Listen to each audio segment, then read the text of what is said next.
수고하고 무거운 짐진 자들이라는 제목입니다. 237 나라 복음화는 인간의 방법, 세상 방법으로 하는 게 아니죠. 237 복음화는 보좌에서 내려오는 힘으로 하는 것입니다. 예수님이 제자들에게 237 나라 영적 세계를 살릴 만큼 답을 주셨습니다. 전도는 237 나라 영적 세계 움직일 답을 주는 것이 전도입니다. 주의 종에게는 영적 세계를 움직이지만 우리 또 중직자나 우리 성도님들은 현장을 움직이는 그런 축복 받은 것이 전도입니다. 이것을 알면 우리가 돌아다니는 전도 안 해도 되죠. 하나님은 우리에게 보좌의 축복을 주셨습니다. 보좌의 축복을 못 누리는 사람들의 특징을 보면 보좌의 축복보다 다른 것을 더 붙잡고 있습니다. 먼저 들어간 각인된 것, 또 뿌리 내려진 것, 이런 체질들이 덮여서 복음을 못 누리는 거죠. 보좌의 축복보다 나의 생각, 내 주장이 먼저인 겁니다. 그러면 보좌의 축복을 누릴 수가 없습니다. 이 보좌의 축복보다 먼저 들어간 것이 문제입니다. 그러면 응답을 받아도 문제가 됩니다. 왜냐하면 각인이 바뀌지 않았는데 응답 받으면 응답 쳐다본다고 또 놓치게 됩니다. 그래서 늘 우리는 이 생각을 하고 있어야 됩니다. 어떤 사람은 자기 것을 더 붙잡고 보좌의 축복을 놓치는 경우를 많이 봅니다. 우리에게 정말 필요한 것은 보좌에서 내려오는 힘입니다. 이 힘으로만 237 나라 살릴 수가 있습니다. 그러면 보좌에서 내리는 달란트 그리고 미션 당연히 주시게 되어 있습니다. 이 보좌의 축복은 모든 것입니다. 진짜의 축복은 보좌에서 내려오는 겁니다. 보좌에서 내려오는 힘, 달란트, 미션으로만 237 나라 살릴 수가 있습니다. 자, 이 축복을 실제로 누리면 마태복음 10장 16절 23절에 보면 미움을 받게 될 것이다 그랬습니다. 16절에 보면 보라 내가 너희를 보냄이 양을 이리 가운데로 보낸가 같도다. 그러므로 너희는 뱀같이 지혜롭고 비둘기같이 순결하라. 뱀처럼 지혜롭게 하라는 거죠. 뱀은 이런 도로에 다니지 않죠. 사람들이 보이지 않는 곳을 다닙니다. 그 말은 자기를 드러내지 말라는 거죠. 또 비둘기처럼 순결해라 이렇게 말씀하셨습니다. 마태복음 10장 17절에 보면 사람들이 너희를 공회에 넘겨주겠고 그들의 회당에서 채찍질하리라 그랬습니다. 22절에는요. 너희가 내 이름으로 말미암아 모든 사람에게 미움을 받을 것이라. 가족, 친척, 너희를 미워할 것이니까 두려워하지 말라 그랬습니다. 몸을 죽여도 영혼을 죽일 수 없는 사람을 두려워하지 말라. 참새가 팔려가는 것도 하나님의 뜻이라야 되는 거죠. 하나님은 우리의 머리카락도 다 세고 계십니다. 이런 하나님께서 우리는 이제 이 237 살릴 능력을 갖추는 것입니다. 여러분은 현장을 움직이는 축복을 받은 사람입니다. 자, 마태복음 10장 37절에 보면요. 이런 말씀이 있습니다.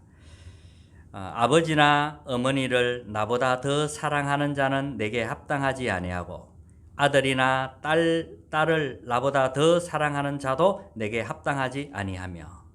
그러면서 또 자기 십자가를 지고 나를 따르지 않는 자도 내게 합당하지 아니하리라.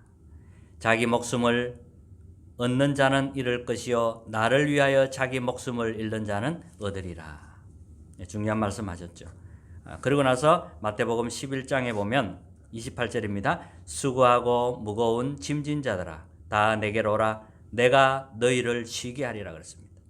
나는 마음이 온유하고 겸손하니 나의 멍에를 메고 내게 배우라. 그리하면 너희 마음이 쉼을 얻으리니 이는 내 명예는 쉽고 가벼움이라 하시니라.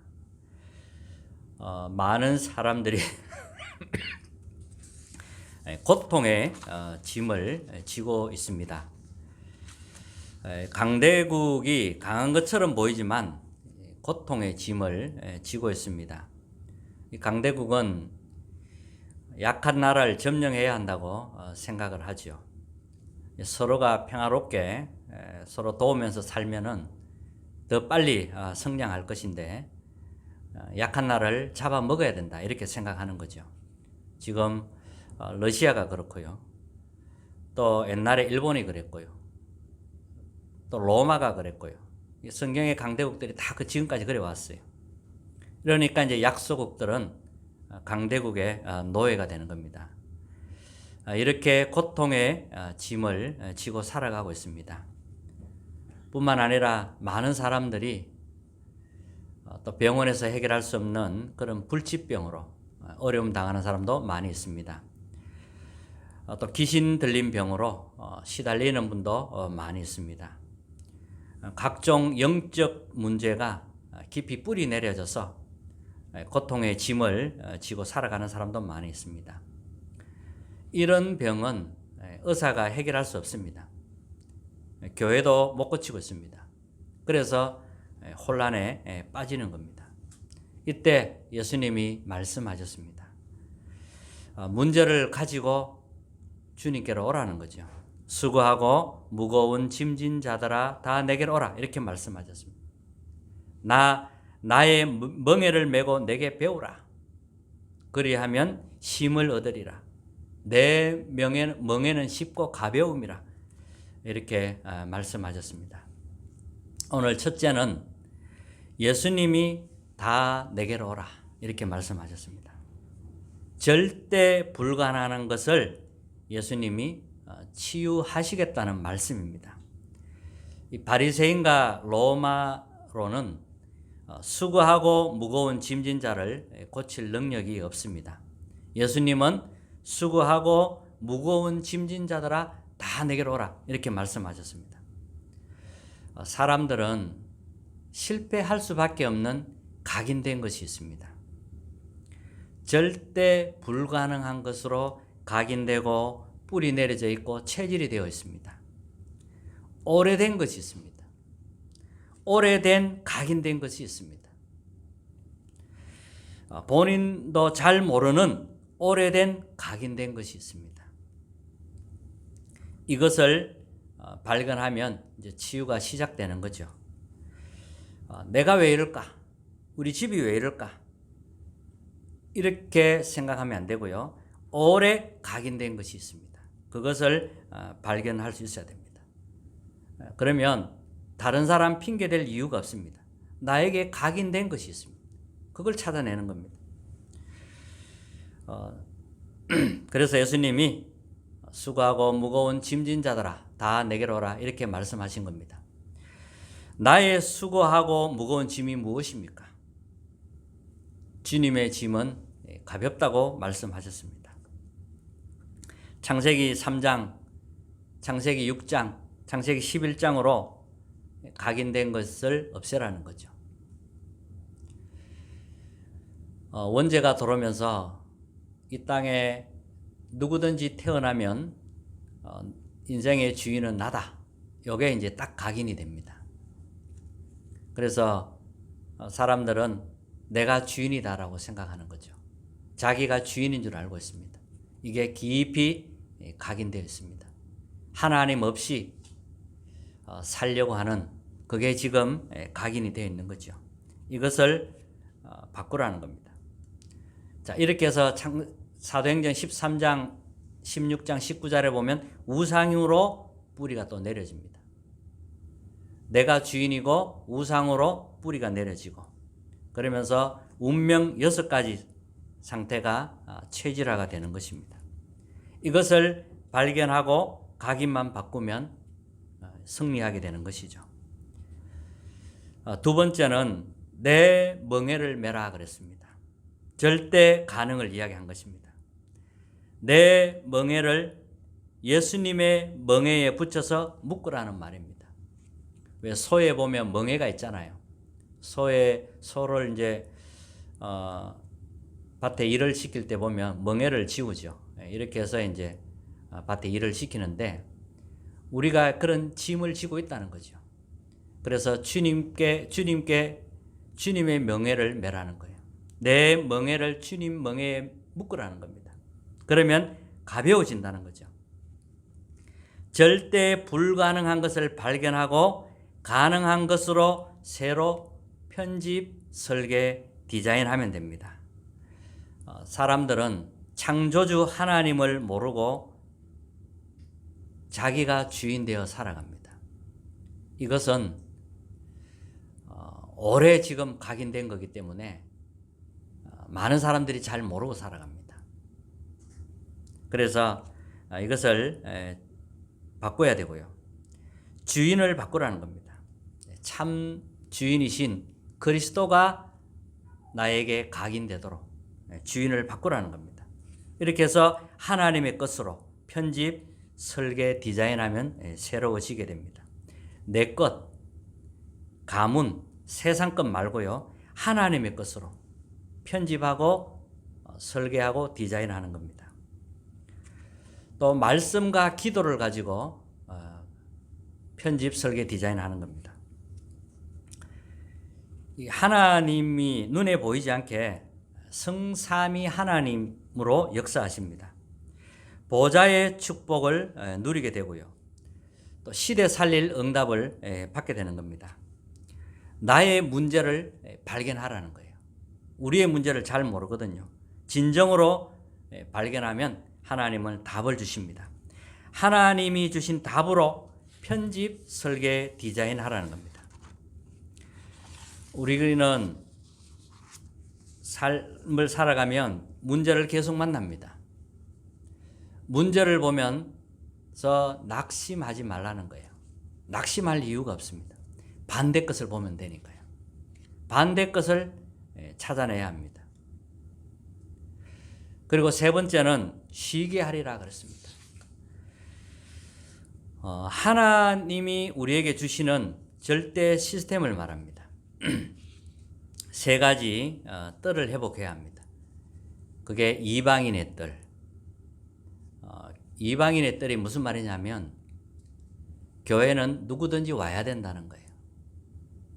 교회는 누구든지 오도록 해야 됩니다. 그리고 아이들의 뜰. 교회는 후대와 렘넌트 여기에 방향을 맞춰야 됩니다. 그리고 기도의 뜰. 우리는 이런 뜰을 만들어야 됩니다. 자, 교회가 건축하면서 이 세 가지 뜰을 만들어야 되지만 먼저 우리 자신 안에 이 세 가지 뜰이 있어야 되는 거예요. 모든 사람을 품을 수 있는 이방인의 뜰이 있어야 되는 겁니다. 237을 품을 수 있는 그런 이방인의 뜰이 있어야 되는 겁니다. 그리고 렘넌트를 살릴 수 있는 렘넌트를 품고 기도하는 그런 아이들의 뜰이 내 안에 있어야 되는 겁니다. 그리고 기도의 뜰, 늘 기도하는 이런 기도의 뜰이 내 안에 있어야 되는 겁니다. 늘 기도로 237 나라와 아이들을 놓고 기도하는 이런 뜰이 우리 속에 있어야 되는 거죠. 자, 그러면 어떤 문제가 와도 기도로 연결할 수가 있습니다. 기도로 연결이 되어져야 돼요. 문제가 왔는데 기도로 연결할 수 있어야 됩니다. 그리고 237 나라 치유 서밋이 교회의 방향입니다. 237 나라를 살리고 치유하고 서밋 이게 교회의 방향이라는 거죠. 자, 그러면 결론입니다. 나의 문제를 나의 응답으로 만들어라는 거예요. 사람은 태어나잖아요. 오래된 것 각인이 됩니다. 그리고 이 땅에 살면서 우상으로 뿌리 내려져 있습니다. 그러면서 개인이 해결할 수 없는 절대 불가능한 6가지 운명이 체질화되어 있습니다. 이런 나의 문제를 발견할 수 있어야 되고요. 그러면 그것이 전부 복음 안에서 하나하나 발견하고 새롭게 재조명하면, 편집하면 응답으로 바뀌는 거예요. 지금 나에게 와 있는 이게 응답이에요. 응답. 하나님 응답 주시려고 하는 겁니다. 그래서 수고하고 무거운 짐이 뭐냐는 겁니다. 주님의 멍에에 묻기만 하면 응답으로 바뀌는 거예요. 그리고 우리는 갈보리산 언약을 굳게 붙잡아야 됩니다. 예수 그리스도께서 십자가에서 내가 받아야 할 모든 인생 문제, 인간이 해결할 수 없는 근본 문제, 주님이 십자가에서 해결하셨습니다. 우리 한 사람 한 사람을 놓고 주님이 십자가 지신 거예요. 그 갈보리산 언약을 회복하라는 거예요. 그리고 감람산 언약, 하나님의 나라에 대해서 말씀하신 겁니다. 이 땅에는 세상 나라도 있고요, 사탄의 나라도 분명히 존재하고요, 그리고 하나님의 나라도 존재합니다. 이 하나님의 나라를 누리라는 겁니다. 세상에 없는 하나님의 나라, 이 땅에 없는 하나님의 나라가 내 안에 임하는 겁니다. 천국 가기 전에 먼저 천국 나라, 하나님 나라가 내 안에 임하는 겁니다.